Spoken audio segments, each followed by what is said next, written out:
Hi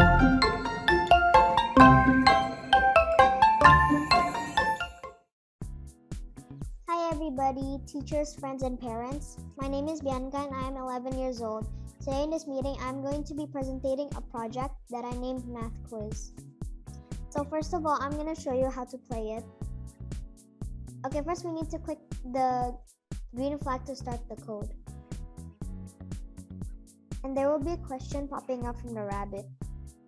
You need to answer the question in order to pass the next level or move on to the next question.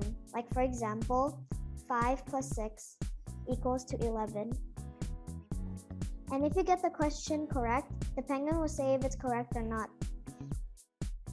If you answer the question wrong, like for example, 10 plus 1 equals to, let's say, 5. And if you get the question wrong, the game will end. Now I will show you the code for my project.